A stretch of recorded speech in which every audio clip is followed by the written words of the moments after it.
गुरु भगवान को नमन है। देखिए, गुरु कहते हैं होश पूर्वक जियो, जो कर रहे हो उसकी स्मृति बनी रहे। हमेशा हम पास्ट और फ्यूचर में ही जीते हैं, या तो पीछे की बात करते हैं या आने वाले कल की, जिससे कि हमने अपनी चेतना को ढक दिया है। जो बीत चुका है उसकी भी बात करने का कोई फायदा नहीं होता, और आने वाला कल है जिसका हमें पता ही नहीं है। गुरु हमें यही बता रहे हैं कि प्रेजेंट में रहना ही भगवान का द्वार है। पर हर व्यक्ति प्रेजेंट में रहता कितना है? 99% जो अपने अनुसार नहीं हुआ उसी की ही चर्चा में हम लगे रहते हैं। 1% हुआ तो उसमें अपना समय लगा दिया। 1% के चक्कर में सारा जीवन दांव पे लगा दिया। पर जो हो रहा है आज के समय में, अभी हम कितना ध्यान दे रहे हैं कि हम अपने साथ कितना जी रहे हैं। देखिए, जीवंत जीवन क्या है? आपने देखा होगा कि पत्थर के अंदर से एक कोमल पौधा निकल आता है। वो पौधा कोमल है। तो गुरु हमें ये बता रहे हैं, प्रभु का द्वार वर्तमान में रहना है कि हम अभी इसी समय जो काम कर रहे हैं उसमें हम कितना रहते हैं। हमेशा व्यक्ति एक छाया के पीछे चलता है। छाया क्या है? माया है। बताया ना कि पास्ट और फ्यूचर ये छाया है, और इसी छाया के पीछे जब हम चलते हैं तो इसी को माया कहते हैं। हमें गुरु धीरे धीरे अपने वर्तमान में लाना सिखाते हैं कि जो भी काम करो उसमें अपना ध्यान पूर्वक काम करो। जब हमारा अपने इस समय जो काम कर रहे हैं उसमें हम ध्यान में हैं तो वही काम हमारा सिद्ध होता है। सही मायने में माया तो पास्ट और फ्यूचर ही है। इसमें हमारा अभ्यास कितना है? गुरु ध्यान की प्रक्रिया बताते हैं। ध्यान होता क्या है? ध्यान का मतलब है प्रेजेंट में रहना, कि जिस समय आप जो काम कर रहे हो सारा ध्यान आपका उसी में है। पर व्यक्ति सारा जीवन आने वाले कल के लिए लगा देता है। सारा समय हाथ से निकल जाता है। सत्संग का अर्थ है, देखिए सत्संग का मूल अर्थ बताया, जो आपको प्रेजेंट में रखता हो उसे सत्संग कहते हैं। कि आपको जीना सिखाए, कल पर नहीं छोड़े। देखिए, हम किसी ज्योतिष पर जाते हैं तो ज्योतिष यही कहता है कि आप को 6 महीने लगेंगे, आप ये काम करिए। उसने भी कल पर छोड़ दिया और हमारा भी मन कल पर अटक गया।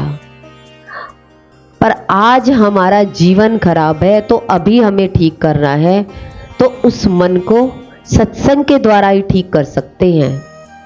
बताया ना कि कोमल पौधा जीवंत है और पृथ्वी कितनी कठोर है। उस पृथ्वी को फोड़ करके वो कोमल पौधा, जीवंत पौधा बाहर निकल के आया।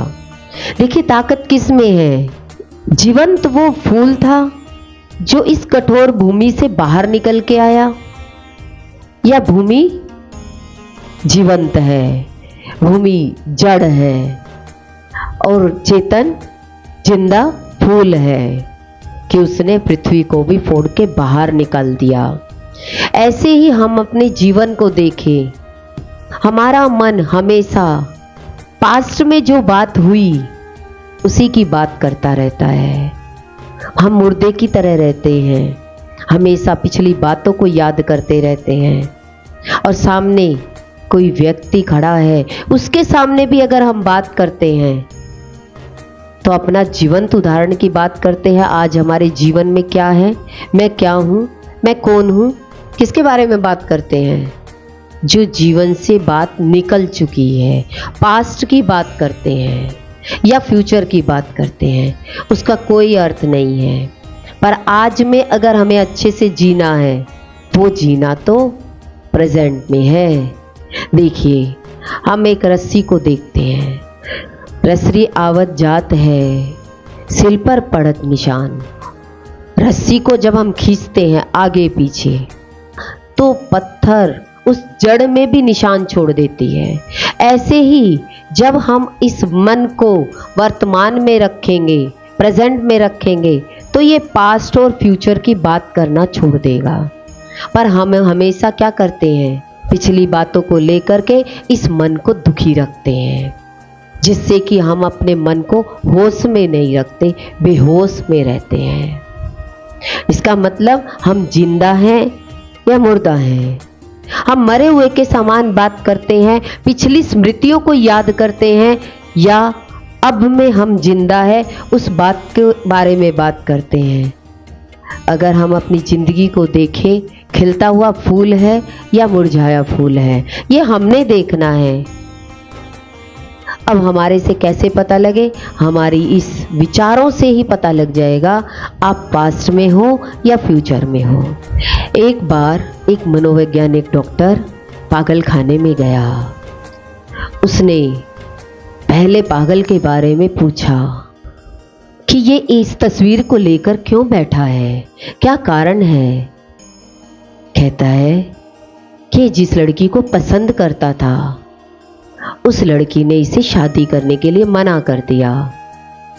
अब वो उस लड़की के पीछे पागल है, उसी की तस्वीर लेकर के पागल खाने में आ गया। इसको क्या नहीं मिली? लैला नहीं मिली। आगे गए, दूसरा पागल देखा, दूसरे पागल को देखा, उसकी हरकतें देखी। वो अपने बालों को नोच रहा था, अपने आप को पीट रहा था।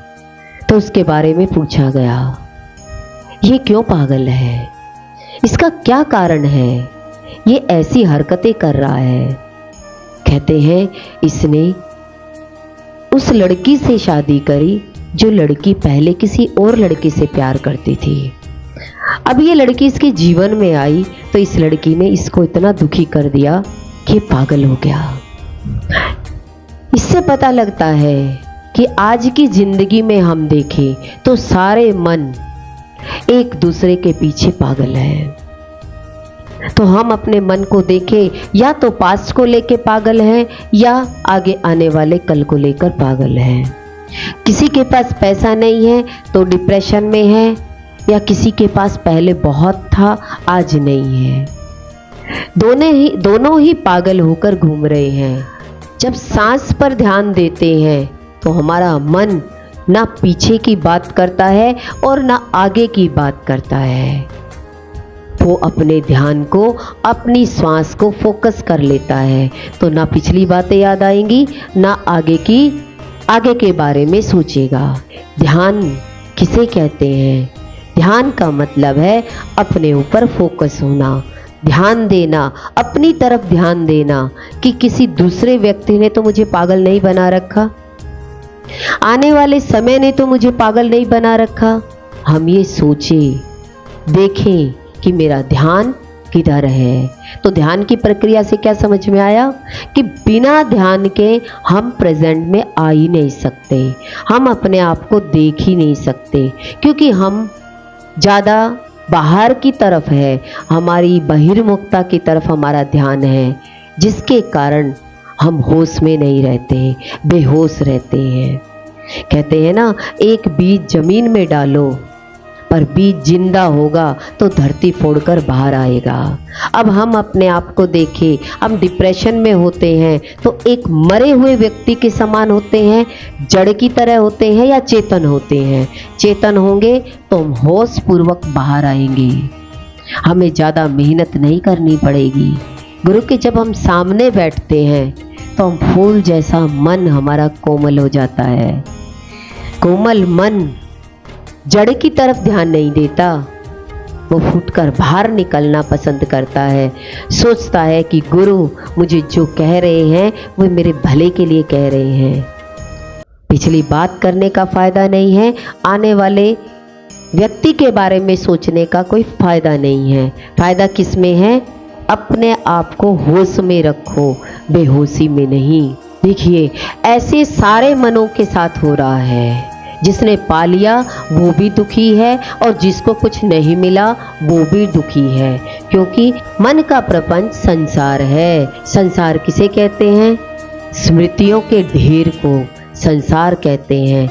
ये स्मृतियां हैं, ये सब राख है, ये राख है। हम राख के ढेर में क्या खोज कर रहे हैं? हमें हमेशा ये ध्यान रखना है कि इन पिछली स्मृतियों में रह करके अपने जीवन को हम खराब कर रहे हैं। गुरु भगवान के अनंत अनंत शुक्राने हैं।